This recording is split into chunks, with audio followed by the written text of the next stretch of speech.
Jeudi 15 avril, les amis. Salut à tous. J'espère que vous êtes en forme ou que vous soyez bienvenus comme d'habitude à la maison dans mon petit bureau pour ce point média. Ça y est, nous connaissons l'adversaire du Paris Saint-Germain pour les demi-finales de la Ligue des Champions et ce sera Manchester City.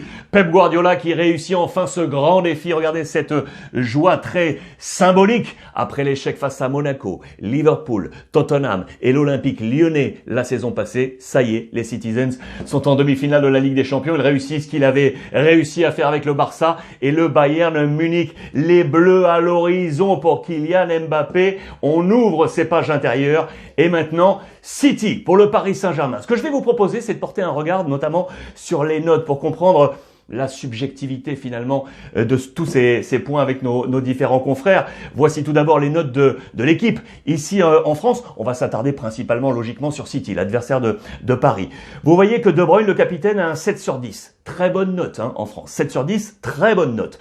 Gundogan, pas une bonne note. 3 sur 10, vous allez comprendre pourquoi je reviendrai tout à l'heure sur Gundogan. Je reprends également Zinchenko, le latéral gauche qui a là une bonne note. 6 sur 10. Si on ouvre les pages du quotidien allemand Bild, regardez ces notes ici. De nouveau, on se concentre sur Manchester City. Je vous rappelle le barème en Allemagne qui est complètement différent de 1 à 5. 1 est la bonne note, 5 n'est pas une bonne note. Alors si De Bruyne a 1, on est d'accord, le capitaine, tout roule. C'est une très bonne note comme pour l'équipe. Gundogan a pris un 3, ce qui n'est pas une bonne note. Là, on est également comme l'équipe. Mais regardez Zinchenko. En France, il avait pris donc un 6 sur 10. En Allemagne, il prend un 4 sur 5. Donc très mauvaise note pour lui. Voilà, c'est pour vous montrer également ces subjectivités. On a tous un avis. Et ça, j'aime ça parce que c'est cette notion également de partage sur cette revue de presse. À pleurer parce qu'on voulait y croire du côté du Borussia Dortmund avec Haaland qui a été très discret. Et pourquoi je vous parlais de Gundogan tout à l'heure avec une note qui était très moyenne? Pour autant, regardez, il a été élu par l'UEFA MVP de ce match. Là aussi, il y a de la subjectivité. Je repense une nouvelle fois également à Gana Gueye du côté du Paris Saint-Germain qui avait fait un excellent match sous les couleurs du PSG. Du coup, on se concentre maintenant sur cette demi-finale. Le Parisien aujourd'hui en France avec un très bon édito de notre confrère Dominique Sévérac. Un vrai travail d'équipe. C'est la cohésion d'équipe qu'on met en avant du côté du Parisien aujourd'hui en France avec l'historique des différents exploits du PSG pour nous amener à cette nouvelle demi-finale, la troisième pour le Paris Saint-Germain. Les hommes forts en marge des Galactiques, entre guillemets, en marge des Neymar et des Mbappé. Là, regardez, les fines lames des seconds couteaux. Gana Gueye, justement, la résurrection. Il a été énorme, le Sénégalais. On pense également à Dagba. Un soir pour y croire, en dépit d'une expérience limitée en C1, le latéral droit est parvenu à limiter l'influence de Kingsley Coman. C'est la photo qui est ici où il l'a vraiment muselé, le Français. On parle également des discrets. On parle de Danilo Pereira, d'Abdou Diallo ou encore de Becker. Tous ces hommes ont compté dans ce quart de finale et dans l'effectif de Pochettino. Voilà un groupe qui s'étoffe, qui grossit, qui mûrit du côté du Paris Saint-Germain juste avant cette demi-finale. Ça, c'est intéressant. Si on se projette maintenant sur le 11 qui pourrait être probable face à City, à noter que les deux équipes s'étaient déjà affrontées, on s'en souvient, c'était il y a 5 ans en 2016, c'était en quart de finale, avantage pour City qui s'était alors imposé. On attend Verratti et Marquinhos, objectif Manchester. Du coup, on est là. Marquinhos serait capitaine ou Danilo Pereira de nouveau avec Kimpembe. Florenzi serait bien sur le flanc gauche, le flanc droit, pardon, et Diallo ou Kurzawa pour le flanc gauche. Keylor Navas dans les buts, Gueye ici, et donc Verratti ou Paredes. Verratti en priorité s'il est opérationnel. Di Maria, Draxler ou Neymar, Neymar ou Verratti, là il y aurait des combinaisons, et Kylian Mbappé. Tout ça est probable, jour après jour, on va se porter sur ce 11, bien évidemment, du PSG pour affronter Manchester City. En marge, on parle contrat. On parle contrat parce que les deux stars, vous le savez, Mbappé et Neymar sont en pleine renégociation avec le Paris Saint-Germain. Deux stars, deux ambiances. Dans les colonnes du Parisien, on nous dit que Neymar aurait officialisé le fait de rester à Paris. C'est pas encore officiel, j'entends, c'est pas encore signé, mais il aurait donné son accord, on se serait entendu. Attention, vous allez voir que côté catalan, on n'est pas sûr du tout parce que le Barça veut encore s'intéresser à lui. Alors que Kylian Mbappé, là, on patiente encore. On attend encore, pression pour un contrat. Que va-t-il se passer pour l'avenir de Kylian Mbappé? Ce sont vraiment les deux gros dossiers. Aujourd'hui, là aussi, on en reparlera. Voilà pourquoi je vous disais que les Catalans ne l'entendent pas de la même façon. Le double jeu. On dit donc que le Brésilien aurait donc parlé de rénovation assurée avec le Paris Saint-Germain, mais on veut se dire que finalement c'est pas encore officiel et qu'il pourrait rejoindre Messi et revenir au Barça, alors que dans les colonnes, regardez, de Marca, ça c'est Sport de Marca, on dit que l'opération serait impossible, beaucoup trop chère aujourd'hui pour le Barça. Il faudrait attendre 2022 éventuellement pour le voir arriver à coste zéro. On nous dit que c'est possible, on nous dit que c'est impossible côté Marca. Là aussi, c'est toutes ces influences du côté de la presse espagnole. Si on ouvre les colonnes de Sport, là où on veut y croire, la stratégie de Neymar avec les différentes influences et notamment celle de Messi pour le voir revenir côté FC Barcelone. Ce sera l'un des grands dossiers mercato et on y reviendra tout à l'heure. En marche, je voulais également vous parler de l'éliminer du coup le Bayern Munich où rien ne va plus, vous pouvez l'imaginer pour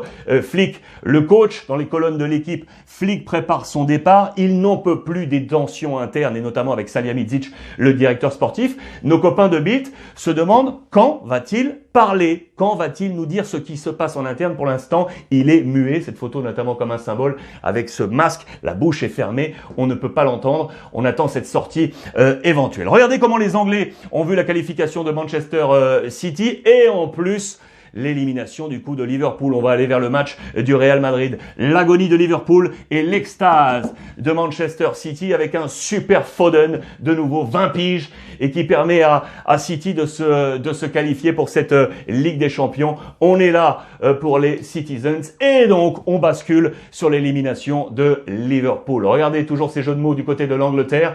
Le Real pour le Real Madrid et le Real pour la réalité. Real Time Exit. Time, c'est apprivoiser, c'est un terme qui signifie, oui, apprivoiser, dompter. Le Real Madrid a dompté Liverpool pour éviter une éventuelle sortie. Firmino, Salah n'ont rien pu faire. No way back, on ne peut pas revenir face à la réalité. Regardez le tiré ici pour le Real de Real Madrid. Regardez côté madrilène, les invincibles à la une de As. Et ça y est, le Real est de retour dans cette demi-finale de Ligue des Champions. Les amis, je vous dis juste un chiffre fort. 9e demi-finale sur les 11 dernières éditions. 9e demi-finale sur les 11 dernières éditions. Symbole, la défense. Courtois, Casemiro et Militao. Par-dessus Firmino, cette défense a tenu ce Real Madrid qui est donc de retour dans son jardin en demi-finale avec un super Courtois. La légende du Real continue. 13 Ligue des Champions, c'est le record absolu.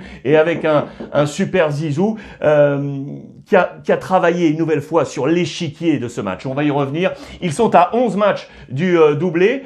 Il reste 8 journées de Liga, vous le savez, on est en position avec l'Atlético et le Barça pour être sacré champion. 8 journées de Liga, plus le double affrontement face à Chelsea, ça nous fait 8 plus 2, 10, plus la finale d'Istanbul, 11.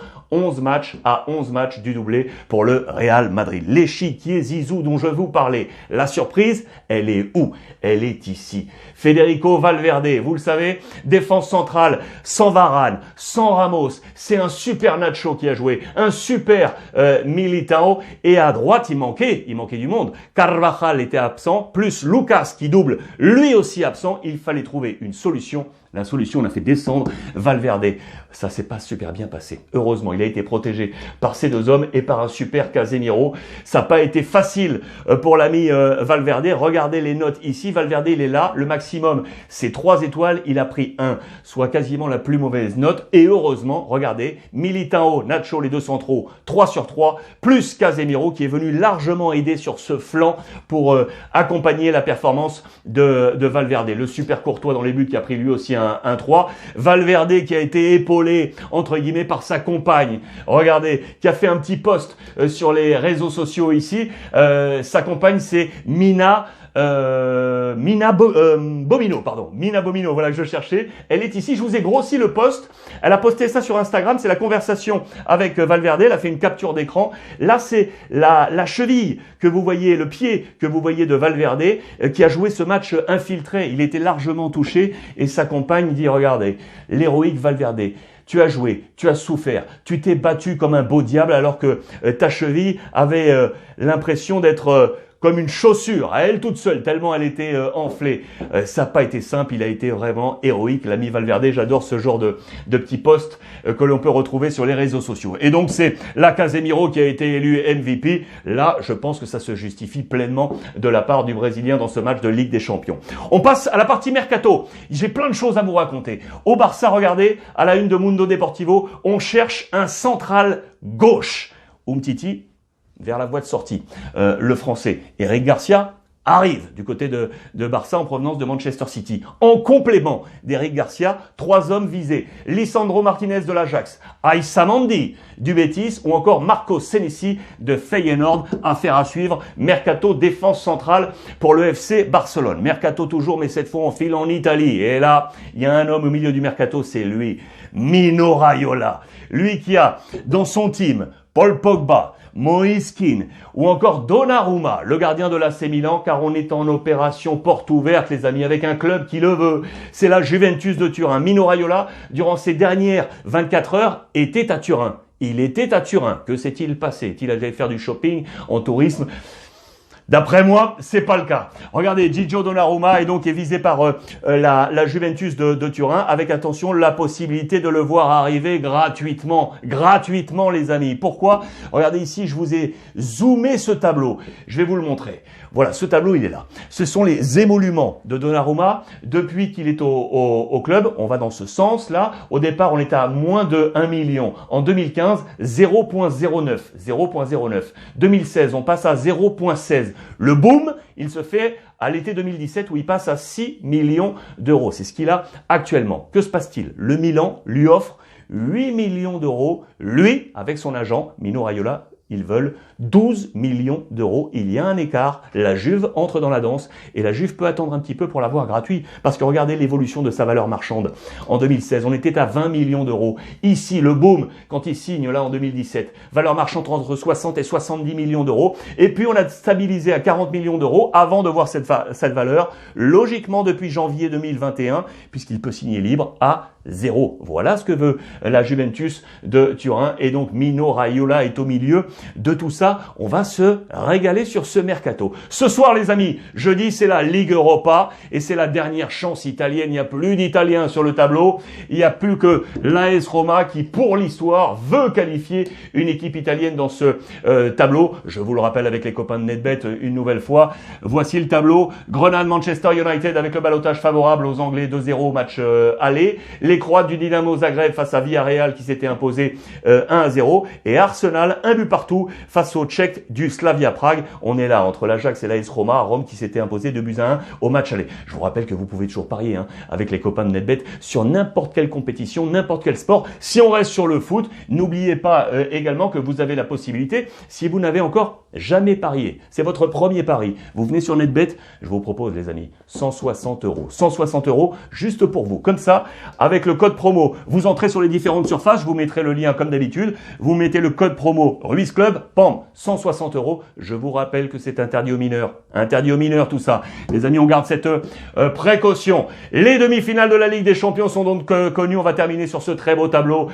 Paris Saint-Germain face à Manchester City et le Real Madrid face à Chelsea. Présence en demi-finale de Coupe d'Europe. Présence en demi-finale de Coupe d'Europe. Le Real Madrid 30. Chelsea 8, le Paris Saint-Germain 3, Manchester City 2. C'était en 2016 la dernière fois, Pellegrini éliminé par le Real Madrid. On a des lourds, très beau tableau, on va se régaler les amis. Merci comme d'habitude de votre fidélité, on échange via les hashtags Ruiz Club et sur la chaîne YouTube qui est gratuite. Je vous le rappelle avant de se retrouver dans quelques jours sur Twitch. En attendant, passez une belle journée et profitez des vôtres.